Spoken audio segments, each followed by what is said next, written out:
우리 구원받았다, 또 의롭다함을 받았다라는 그러한 표현을 합니다.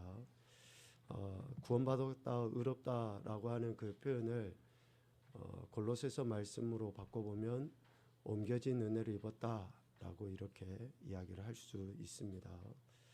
구약과 신약을 통해서 하나님의 택함 받은 인생들은 옮겨진 은혜를 입은 자들입니다. 우리 상반기 때 오후에 전사님이 옮겨진 은혜를 입은 사람들 교재를 가지고 우리가 이야기를 나눴었는데요. 가장 먼저 옮겨진 은혜를 입은 자가 아담이죠. 하나님께서 지으시고 그를 에덴 동산으로 옮기셨습니다. 그래서 그곳에 두어 그 땅을 경작하며 지키게 하셨죠. 하나님께서 은혜를 베풀어서 옮겨주신 거예요. 그리고 아브라함이 있죠. 아브라함을 강 저쪽에서 이끌어내셔서 가나안으로 옮기셨습니다. 우상을 숭배하고 우상을 만들어 팔았던 그 아브라함의 가문을 아브라함 한 사람을 통해서 하나님께서 옮기심으로 인해서 전혀 새로운 삶을 살아가게 하신 거죠. 이것을 여호수아가 이렇게 이야기합니다. 내가 너희의 조상 아브라함을 강 저쪽에서 이끌어내어 가나안 땅에 두루 행하게 하고 그의 씨를 번성하게 하려고 그에게 이삭을 주었다. 하나님께서 여호수아를 통해서 지금 이스라엘 백성들에게 주신 은혜가 옮겨진 은혜다라는 것을 분명하게 가르쳐주고 있습니다. 아브라함의 그 후손 이스라엘 백성을 이후에 하나님께서 어떻게 하십니까? 애굽에서 건져내셔서 다시 가나안 땅으로 이렇게 옮기시죠. 그리고 오늘 우리 인생을 흑암의 권세에서 건져내서 그의 사랑의 아들의 나라로 옮기셨습니다. 옮기실 것이다가 아니라 옮기셨어요. 완료형이에요. 골로새서 1장 13, 14절 말씀은 암송합시다. 시작. 암송하세요.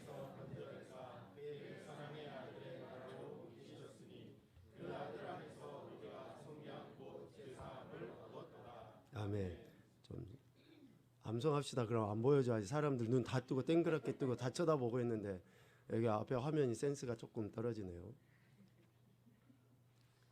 하나님께서 우리를 건져내서 옮기셨어요. 흑암의 권세 통치 가운데 살아가던 우리들, 마음과 육체가 원하는 대로 살아가고 세상의 정욕에 이끌려서 살아가던 우리들을 하나님께서 우리가 그렇게 옮김을 받을 만한 어떤 행태가 있어서가 아니에요. 내가 그렇게 옮겨질 만한 자격이 있고 어떤 조건이 되어서가 아니라 아브라함을 그러셨던 것처럼 또 아담을 그렇게 하셨던 것처럼 오늘 우리를 전적으로 하나님이 택하셔서 그렇게 옮겨주신 거예요. 여러분 구원 받았습니까? 이 말하고 여러분 옮겨짐의 은혜를 입었습니까? 라는 말은 같은 거예요. 그러니까 여러분들이 구원받았다라고 하면 나는 옮겨진 은혜를 입었다. 다시 말하면 지금 비록 내가 이 땅에서 전쟁도 있고 기근도 있고 자연재해도 있고 갈등도 있고 불편한 게 너무 많은 상황이지만 지금 나는 어디에서의 삶을 살아가고 있는 겁니까? 그의 사랑의 아들의 나라 곧 하나님 나라의 삶을 살아가고 있는 거예요. 왜 아멘 안 하시죠? 지금 우리는 하나님 나라의 삶을 살아가고 있는 거예요. 생각해보면 하나님 나라가 아닌 것 같아요. 아니 가난도 있고 질병도 있고 고통도 있고 문제도 있고 전쟁도 있고 이런 모든 것들이 있는데 거기가 하나님 나라라면 차라리 안 가고 싶어요 할련지 모르지만 우리를 흑암의 권세에서 건져내셔서 그의 사랑의 아들의 나라로 옮기셨다라고 이야기하신 것은 지금 우리에게는 이 땅의 삶이 곧 하나님 나라의 삶이라는 거예요. 이 하나님 나라의 삶이라는 것은 문제가 없고 갈등이 없어서가 아닙니다. 통치 방식이에요. 지금 우리는 세상의 흑암의 권세의 통치를 받는 것이 아니라 누구의 통치를 받고 살아갑니까? 하나님의 통치, 하나님의 말씀의 다스림을 받고 살아가는 존재라는 것이죠. 그래서 우리가 옮겨짐의 은혜를 입었다라고 하는 것은 지금 비록 이 땅의 삶이 완전한 미래에 있을 궁극의 하나님 나라의 모습은 아닐런지 모르지만 우리는 지금 하나님께서 다스리시고 통치하시는 그 나라 백성으로서 지금 우리가 살아가고 있다라는 것을 고백하고 인정해야 될 줄로 믿습니다. 이러한 믿음이 있는 자들은 세상의 것에 많이 귀를 기울이질 않아요. 상황에 많이 좌지우지 되지 않습니다. 이 사람 말 저 사람 말에 의해서 기분이 업다운 되지를 않아요. 왜? 나는 하나님의 통치와 하나님의 다스림 가운데 살아가고 있기 때문에 그렇습니다. 이러한 인생을 사도 바울은 로마서에서 계속 강조해서 표현을 해요. 의롭다함을 받은 인생이다. 의롭다함을 받은 인생이다. 의롭다함을 받은 인생으로서 하나님의 다스림과 통치함을 받고 살아가는 것이 지금 여기에 모여있는 저와 여러분의 정체성이에요. 정체성. 저와 여러분의 정체성은 옮겨진 은혜를 입은 자들이고 예수 그리스도로 말미암아 의롭다함을 받은 자라는 것이 정체성이에요. 이 정체성이 지금 우리의 삶을 어떻게 이끌어가고 있는지는 우리 각자가 생각을 해봐야 됩니다.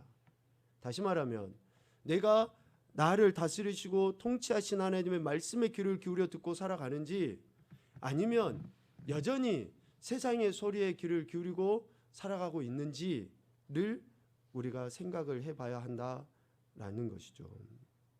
옮겨진 은혜를 입은 자, 속량 죄사함 받았다, 의롭다함을 받았다라고 하는 것이죠. 지난 시간에 말씀을 통해서 우리가 의롭다함을 얻기 위해서 예수 그리스도를 믿어야 된다, 믿는 것밖에 없다라고 이야기했는데 예수 그리스도를 믿으면 의롭다함을 얻어요. 그러면 예수 그리스도를 믿으면 의롭다함을 얻는데 더 이상 예수 그리스도는 육신으로 존재하지 않잖아요. 예수님 당시에는 예수님이 육신의 몸을 입고 이 땅에 오셔서 갈릴리고 어디고 다니시면서 제자들에게 무리들에게 실제 행태를 보이시고 말씀하셨기 때문에 저들은 아 그래요, 믿습니다, 제가 따르겠습니다, 이런 이야기를 했을런지 모르지만 지금 오늘 우리는 육신으로 더 이상 예수님이 존재하지 아니하시는데 그러면 예수님을 믿으며 의로워지는데 그럼 예수님 믿는다라고 하는 게 뭐냐? 뭐가 예수님 믿는 거냐? 오늘 로마서 10장 말씀에 보면 9절, 10절, 11절부터 계속 그런 이야기를 하죠. 우리 9절부터 13절까지 말씀을 같이 한번 읽어봅시다. 로마서 10장 9절부터 13절 보죠. 시작.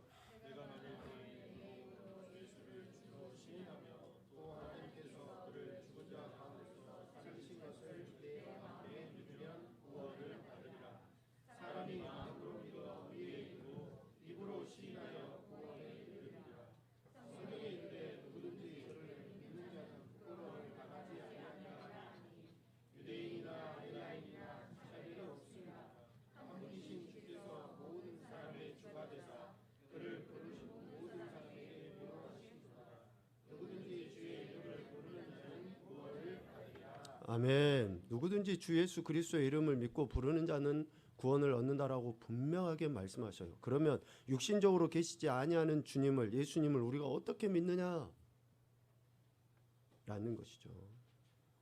예수님 믿는다는 것은 바로 그분의 말씀을 믿는 것입니다. 그분의 말씀을 믿는 것이 곧 예수 그리스도를 믿는 것입니다. 그래서 사도 바울은 로마서 1장의 첫머리에 그분에 대해서 복음이라는 것으로 전제하고 이야기해요. 다시 강조해서 이야기합니다. 로마서 1장 2절부터 4절까지의 말씀은 로마서의 가장 핵심이 되는 말씀이에요. 하나님 나라에 대해서 이야기하고 의로워진다 이야기하고 뭘 다 갖다 붙여도 로마서 1장 2절부터 4절까지의 말씀이 없으면 그 어떤 의미도 없어요. 미안하지만 우리가 산을 옮길 만한 믿음이 있는 것처럼 보일 수 있어요. 병든 자를 살릴 수 있는, 고칠 수 있는 기적과 이적과 능력을 행할 수도 있어요. 그런데 이 복음에 대해서 내가 온전한 믿음을 고백하지 아니하는 그 어떤 것도 미안하지만 의미 없어요. 귀신도 귀신을 쫓아내잖아요. 이방 종교들도 병든 자 고치잖아요. 우리가 진짜로 예수 그리스도를 믿는, 즉 복음을 믿는 믿음이 없이는 의로워질 수 없다라는 것을 2절부터 4절까지 전제하고 이야기합니다. 우리 이 말씀을 오늘 또 읽어봅시다. 로마서 1장 2절부터 4절입니다. 시작. 이 복음은 하나님이 선지자들을 통하여 그의 아들에 관하여 성경에 미리 약속하신 것이라. 그의 아들에 관하여 말하면 육신으로는 다윗의 혈통에서 나셨고 성결의 영으로는 죽은 자들 가운데서 부활하사 능력으로 하나님의 아들로 선포되셨으니 곧 우리 주 예수 그리스도시니라. 아멘. 그래서 우리가 예수님을 믿는다, 그분의 말씀을 믿는다라고 할 때에는 예수님의 존재와 사역을 믿는 겁니다. 예수님의 존재와 사역을 믿는 거예요. 그런데 사도 바울이 로마서 10장 또 9장에서 간절하게 원하는 바가 이것이다라고 이야기를 했잖아요. 10장 1절에 형제들아 내 마음에 원하는 바와 하나님께 구하는 바는 이스라엘을 위함이니 곧 그들로 구원을 받게 함이라. 그러니까 자신의 동족인 유대인들이, 이스라엘이 예수 그리스도를 믿고 복음을 믿고 구원받기를 간절히 원한다 라고 하는데, 저들이 예수님을 안 믿는 것은 바울의 시대뿐만이 아니라 이미 예수님께서 육신의 몸을 입고 이 땅에 오셔서 저들에게 분명하게 나타나 보였음에도 불구하고 안 믿은 거예요. 자, 생각해 보십시오.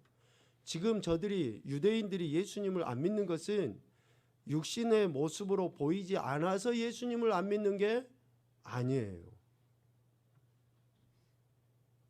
육신의 모습으로 볼 수 없는데 내가 어떻게 예수님 믿느냐? 라고 말을 할 수가 없어요. 왜? 예수님께서 육신의 몸을 입고 이 땅에 오셔서 수많은 기적과 이적과 능력을 행하고 무엇보다도 중요한 하나님 나라 천국 복음을 전파하고 가르쳤음에도 불구하고 유대인들은 어때요? 안 믿었거든요. 육신으로 보여도 안 믿었는데 안 보이니 저들은 당연히 더욱더 안 믿는 거죠. 예수님께서 이 땅에 오셨을 때 유대인들이 어떻게 했습니까? 마가복음 6장 3절에 이 사람이 마리아의 아들 목수가 아니냐? 야고보와 요셉과 유다와 시몬의 형제가 아니냐? 그 누이들이 우리와 함께 여기 있지 아니하냐? 하고 예수를 배척해버려요. 단순히 예수님 모른다 이렇게 떠나는 정도가 아니라 배척했다라는 말은 그 취급을 하지 않았다라는 거예요. 미치광이 취급을 한 거예요. 예수님의 하나님의 아들이시다, 하나님이시다 라는 그런 이야기, 그러면서 신성 모독이라고 이야기하고 미치광이 취급을 해버린 거예요, 예수님을. 그리고 오늘 16절에서도 이야기하죠. 그러나 그들이 다 복음을 순종하지 아니하였다. 로마서 10장 16절에 다 순종하지 아니한 거예요. 예수님의 말씀에 대해서, 그의 사역에 대해서, 그의 존재에 대해서. 여기서 다라는 말은 유대인 전체가 다가 아니에요. 예수님이 말씀하시고 사역하신 그 모든 것에 다를 순종하지 않는 거예요. 믿지 않는 거예요. 그러니 사도 바울의 입장에서는 얼마나 답답하겠습니까? 자신이 그리스도에게서 끊어지는 저주를 받는다 할지라도 간절하게 원하는 바가 권력의 지친들이 예수님 믿는 것인데, 즉 그들이 믿고 의롭다함을 얻는 것인데 그들이 다 믿지 않고 순종하지 않아요. 그래서 사도 바울은 이사야 선지자의 말씀을 인용해서 이렇게 이야기합니다. 10장 16절 중반에 주여 우리가 전한 것을 누가 믿었나이까? 한탄한 거죠, 이사야 선지자가. 하나님의 말씀을 듣고 돌이켜라, 회개해라 라고 이야기했음에도 불구하고 저들이 귀를 닫아버려요. 저들이 마음을 닫아버려요. 그런 이야기를 하는 선지자들을 잡아서 죽이려고 해요. 점점 그들의 마음이 완악해져요. 그러니 이사야 선지자가 답답한 거죠. 하나님, 도대체 내가 전하긴 전하는데 누가 믿었습니까? 이 말은 유대인들 가운데 극히 일부만, 정말 극히 일부만 복음에 순종한 것에 대한 완곡한 표현이에요. 정말 이렇게 목이 터져라고 외치고 있음에도 불구하고 귀를 닫아버리고 마음을 굳게 하는 그 저들에 대한 안타까움의 표현을 지금 이사야 선지자의 말씀을 인용해서 이야기하고 있는 것이죠. 그런데 사도 바울은 단언합니다. 단언. 오늘 로마서 10장 17절 같이 보죠. 그러므로 믿음은 들음에서 나며 들음은 그리스도의 말씀으로 말미암았느니라. 아멘. 믿음이 어디로부터 오는지, 그리고 무엇을 들어야 믿음이 오는지 생기는지를 분명하게 증거하고 있어요. 그러므로 단언합니다. 믿음이 어떻게 생기고 자라는지를 명확하게 전하고 있습니다. 다시 이야기합니다. 믿음이 어떻게 자라고 어떻게 생기고 어떻게 자라는지를 분명하게 이야기해요. 여러분 믿음 갖기를 원하십니까? 그럼 하나님 말씀을 들으셔야지 돼요. 여러분 믿음이 성장하길 원하십니까? 그럼 하나님 말씀 자꾸 듣고 생각을 하셔야지 자라요. 여러분 코끼리는 뭘 먹고 살죠? 풀 먹고 살죠. 그리고 우리 뭐 소나 말 이런 것들은 다 그냥 풀떼기 먹고 살아요. 풀떼기. 그런데 풀떼기를 먹는 소가 덩치가, 풀떼기를 먹는 코끼리가 덩치가 어때요? 그것들은 계속 되새김질해요. 계속 되새김질해요. 풀만 먹으면 아무런 양분이 없을 것 같죠? 아니요. 하나님께서는 그들의 위나 그들의 장기를 통해서 풀만 먹고도 얼마든지 살아갈 수 있도록 하나님은 창조하셨어요. 우리는 하나님의 말씀만 먹으면 안 될 것 같죠? 하나님의 말씀만 먹어도 우리는 살아요. 하나님의 말씀을 계속 되새김질하면 우리는 살게 돼 있어요. 그런데 우리가 안 하니까 그러는 거, 안 하니까. 믿음이 어떻게 생깁니까? 들으면서 생겨요. 하나님 말씀을 들으면. 그런데 다른 사람이 기적을 보이고 다른 사람이 이적을 행하는 것을 보면 믿음이 생긴다. 내가 그것을 체험하면 믿음이 생긴다. 여러분 나사로는 살림을 받았다니까요. 무덤에 장사돼가지고 죽었는데 살림을 받았어요. 그런데 나사로는 또 죽었잖아요. 예수님께서 기적과 이적과 능력을 보였던 그 많은 무리들이 예수님을 따라다녔잖아요. 그런데 예수님이 십자가를 못 박힐 때 그들이 다 어떻게 했냐고요. 그게 진짜 믿음입니까? 여러분 믿음하고 감각하고는, 감정하고는 착각해서는 안 돼요. 우리가 소위 은혜 받는다, 미안하지만 이것도 감각이에요. 감정. 은혜 받았다라고 하는 것은 뭐예요? 삶의 실질적인 변화가 일어나죠. 내가 은혜 받았으면 어떻게 해야 됩니까? 삶으로 그렇게 10개를 다 살아내지는 못해도 하나라도 살아내는 그런 행태가 보여야죠. 그게 은혜 받은 거죠. 다시 이야기 한번 할까요? 여러분 도전받았다라는 말이 뭡니까? 내가 도전받았다라는 것은 의미가 없어요. 도전은 챌린지, 직접 내가 움직이는 거. 산자락부터 한 걸음씩 한 걸음씩 떼는 게 도전이지. 와, 정말 멋있다. 이거는 도전이 아니에요. 여러분, 우리의 믿음이 자라기 위해서는 하나님의 말씀을 들어야지 돼요. 듣는 것은 곧 뭡니까? 순종이에요. 순종. 하나님의 말씀을 듣고 순종하는 것이 진짜 듣는 거예요. 그런데 듣기는 들어요. 하나님 왜 우리 귀를 두 개로 만들어놨을까요? 한쪽 귀로 듣고 한쪽 귀로 흘려버리라고요? 아니거든요. 양쪽으로 다 듣고 그것도 겸손하게 듣고 내 삶으로 살아내라고. 그래서 믿음은 들음에서 나요. 들음은 즉 무엇을 들어야 되느냐? 그것은 그리스도의 말씀을 들어야 됩니다. 누구의 간증도 아니에요. 누구의 기적과 이적과 능력도 아니에요. 내가 직접 하나님의 말씀을 읽고 묵상하고 내 안에서 자꾸 되새김질이 되어지잖아요. 그러면 안 자랄 수가 없어요. 미안하지만 안 자랐다라고 하는 것은 여러분들이 제대로 안 한 거예요. 하나님의 말씀은 능력이 있습니다. 이걸 여러분들이 암송으로만 하지 마세요. 뭐 하나님 말씀 살아있고 운동력 있어 활력 있고 뭐 그렇게 말로만 하지 마시고 진짜로 여러분들이 하나님의 말씀이 능력이 있다는 것을 뭘로 나타내 보여야 돼요? 내 삶의 실질적인 변화로 나타내 보이는 거예요. 내가 하나님 말씀으로 변화되지 않는데 누구에게 말씀을 전해서 변화를 시킵니까? 내가 하나님의 말씀으로 내 영혼이, 내 심령이, 내 삶의 태도와 이런 것들이 변화가 안 되는데 누구에게 하나님의 말씀이 살아있다, 능력이 있다라고 전할 수 있어요? 가장 가까이 있는 여러분의 부부나 또 부모나 자녀들이 여러분들에게 대해 시간이 지나면서 이런 변화된 모습이 비춰져야지 돼요. 시작. 비춰져야지 돼요. 비춰져야지 돼요. 여러분 직장 동료들에게도 그게 비춰져야 돼요. 내가 교회를 다니고 있는지조차도 모르는 것은 매우 심각한 거예요.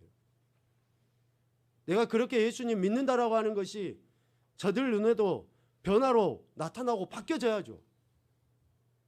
정말 개 같은 성격을 갖고 있었던 내가 예수님의 모습으로 조금씩 바뀌어져 가는 모습이죠. 그런데 시간이 지나고 나이가 들어가면서 더 꿍해지고 더 정말 그거는 예수님 믿는 게 아니에요. 미안하지만 바뀌어져야죠. 그런데 그건 어떻게 바뀌어집니까? 말씀을 들음으로 바뀌어져요. 말씀을 들음으로. 사람들은 그래서 우리가 말씀을 못 들었는데요, 우리가 알지 못하는데요, 예수님을 보지 못했는데요, 다 핑계대요. 내가 글을 잘 못 읽는데요, 뭐 하는데요. 미안하지만 핑계댈 수 없도록 하나님은, 우리 하나님이 어떤 분이십니까? 하나님이 우리가 그런 핑계 댈 만큼 그런 여지들을 남겨두신 분이에요? 아니라니까요. 로마서 1장 말씀은 매우 중요해요. 여러분 다른 말씀을 여러분 읽으시겠지만 로마서 1장 말씀을 정말 찬찬히 생각하고 읽어보십시오. 그 안에서 복음이 뭐며 그 안에서 우리가 뭘 믿어야 되고 그 안에서 믿음이 있을 때 어떤 삶으로 살아가고 나타나는지가 분명하게 드러나 있어요. 하나님은 우리가 말씀을 못 들었어요, 말씀을 몰라요 라고 핑계댈 수 없도록 해놨어요. 로마서 1장 20절 같이 봅시다. 시작.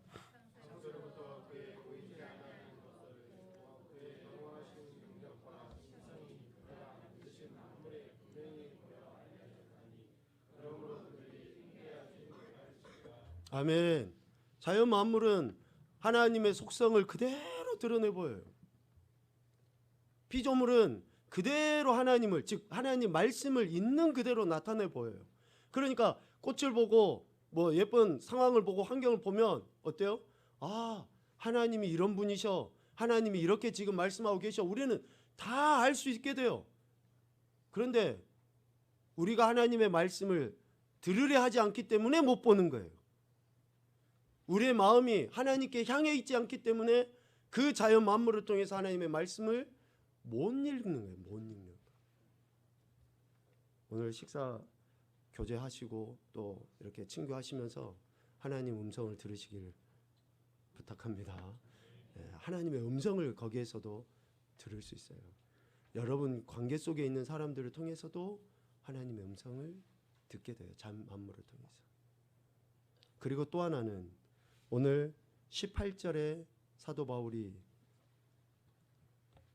구약 말씀을 인용해서 시편의 말씀을 인용해서 이렇게 이야기하죠. 하나님의 말씀이 온 땅 끝까지 퍼져 있기 때문에 우리가 하나님의 말씀을 못 들었다, 모른다 라고 핑계할 수 없다라는 거예요. 18절 그 소리가 온 땅에 퍼졌고 그의 말씀이 땅 끝까지 이르렀도다. 그러니까 하나님의 말씀은 없는 것이 없어요. 안 계신 것이 없어요. 하나님의 말씀은 온 땅끝에 두루퍼져 있기 때문에 우리가 가는 곳곳마다 뭐가 있어요? 하나님의 말씀이 있어요. 이 성경이 없어서의 문제가 아니라 자연 만물을 통해서든지 사람을 통해서든지 또 심지어는 환경을 통해서든지 급작스럽게 교통사고가 날 수도 있죠. 그때도 하나님은 말씀하시는 거예요. 또 예기치 않은 질병이 생길 수도 있죠. 그때도 하나님은 말씀하시는 거예요. 내가 거기에 귀를 기울이지 않으니까 말씀을 못 들어요. 말씀을 못 듣는데 못 들으면 어떤 반응이 나타날까요? 불평하고 원망하는. 왜 이런 일이 있습니까? 그 일을 통해서 하나님은 지금 내게 말씀하고 계시는데, 그래서 사도 바울의 형제 골육의 친척들이 알지 못하였다, 듣지 못하였다 라고 말할 수 없는 것이죠. 특별히 유대인들은 이런 말을 더더욱더 할 수 없어요. 유대인들은 더더욱더 우리가 못 들었어요, 알지 못했어요 라고 더더욱더 핑계댈 수 없습니다. 로마서 3장 1절 2절 봅시다. 시작. 그런즉 유대인의 나음이 무엇이며 할례의 유익이 무엇이냐? 범사에 많으니 우선은 그들이 하나님의 말씀을 맡았음이니라. 아멘. 유대인들의 나음이 뭐예요? 하나님으로부터 특별하게 말씀을 맡은 이러한 민족이 우리가 못 들어서 못 믿었어요. 예수가 누군지 몰라서요? 몰라서 안 믿어요. 이런 말은 절대 할 수 없다. 어느 민족보다 특별한 하나님의 은혜로 말미암아 말씀을 맡은 소유한 듣고 순종할 수 있는 민족으로 하나님이 삼으셨음에도 불구하고 저들이 말씀을 안 믿는 거죠. 복음이신 예수 그리스도 하나님의 말씀은 항상 있고 있었고 영원합니다. 모든 자연 만물을 통해 그리고 하나님께 세우신 종들을 통해 항상 선포되었고 전해졌으며 잠시도 그 말씀이 없었던 순간은 없습니다. 잠시도 하나님의 말씀이 없었던 순간은 없어요. 유대인들에게는 어느 민족 누구보다도 먼저 하나님의 말씀을 듣고 믿을 수 있는 기회가 주어졌어요. 그런데 그들이 다 순종하지 아니하였다. 이것은 유대인들에게는 큰 불행입니다. 그러나 이건 역시 하나님의 또 다른 주권적 섭리예요.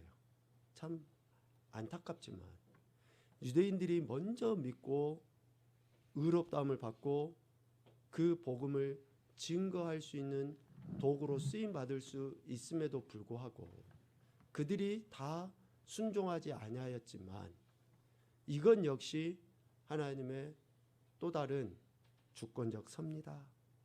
왜 그렇습니까? 오늘 로마서 10장 19절에 그렇게 이야기합니다. 내가 백성 아닌 자로서 너희를 시기하게 하며 미련한 백성으로서 너희를 노엽게 하리라. 그러니까 택함 받지 못했다라고 역임을 받았던 그 인생들을 하나님께서 복음이 증거되게 하시고 그들이 구원받고 그 이방인들의 구원이 되려 유대인들에게 어때요?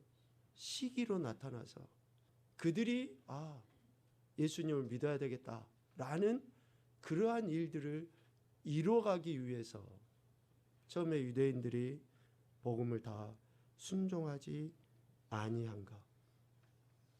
그들에게는 불행한 일이지만 이것은 하나님의 또 다른 주권적 역사이고 합력하여 선을 이루시는 하나님의 행하심이다 라고 할 수 있습니다.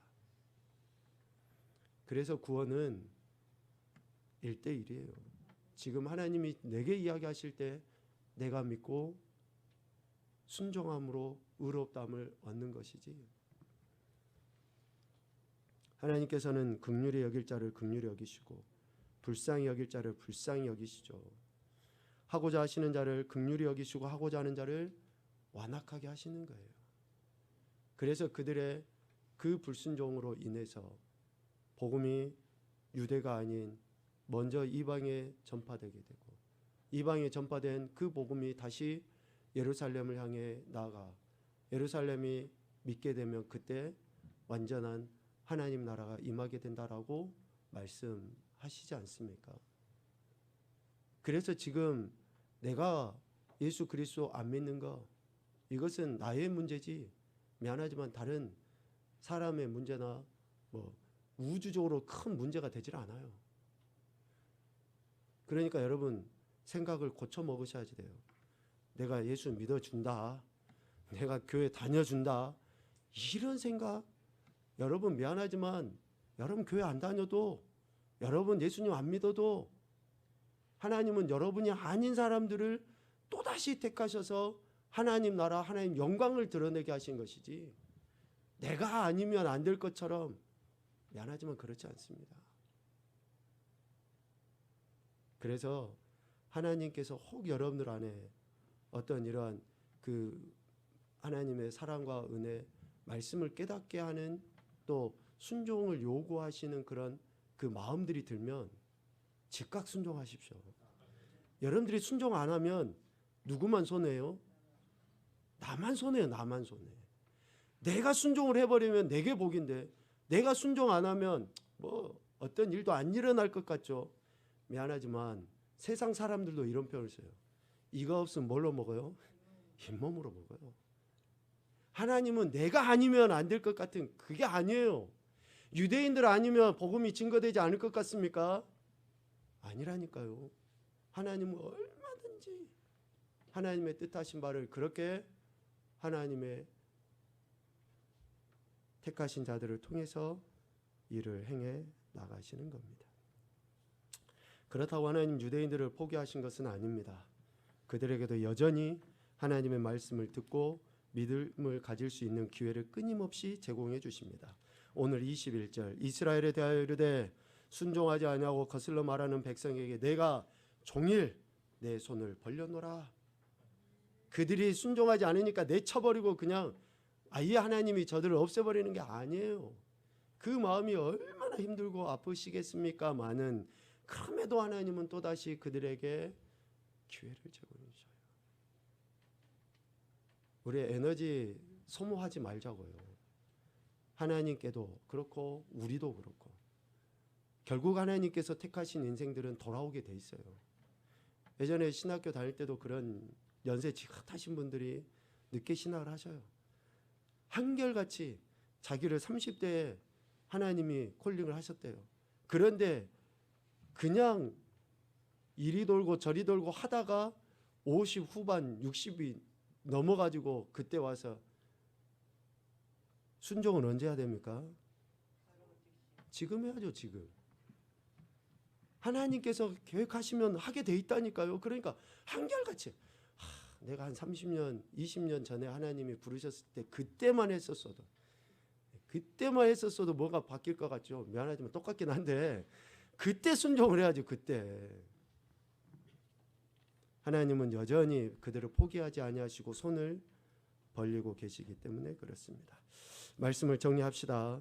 순종하지 않고 거슬러 말하던 인생을 불쌍히 여기셔서 먼저 손을 내밀어 주신 하나님의 은혜에 대한 감사와 찬양과 영광이 말씀을 듣고 순종하는 삶으로 나타날 수 있기를 소망합니다.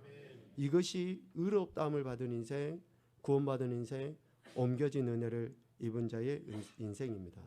이런 인생들에게 하나님이 요한복음의 말씀을 통해서 위로해 주셔요. 삶에 이런 은혜를 주십니다. 요한복음 15장 16절 17절입니다. 시작. 너희가 나를 택한 것이 아니요 내가 너희를 택하여 세웠나니 이는 너희로 가서 열매를 맺게 하고 또 너희 열매가 항상 있게 하여 내 이름으로 아버지께 무엇을 구하든지 다 받게 하려 함이라. 내가 이것을 너희에게 명함은 너희로 서로 사랑하게 하려 함이라. 아멘. 그래서 우리를 택하신 거예요. 그래서 우리를 하나님 나라 백성 자녀 의롭다 해 주신 것인 줄로 믿습니다. 이런 놀라운 구원의 은혜를 받은 자답게 우리 삶의 현장에서 하나님의 말씀을 듣고 순종하는 것들을 통해 더욱더 하나님의 기뻐하신 뜻, 영광을 열어드리는 복된 인생들이 되시기를 주님의 이름으로 축복합니다. 아멘.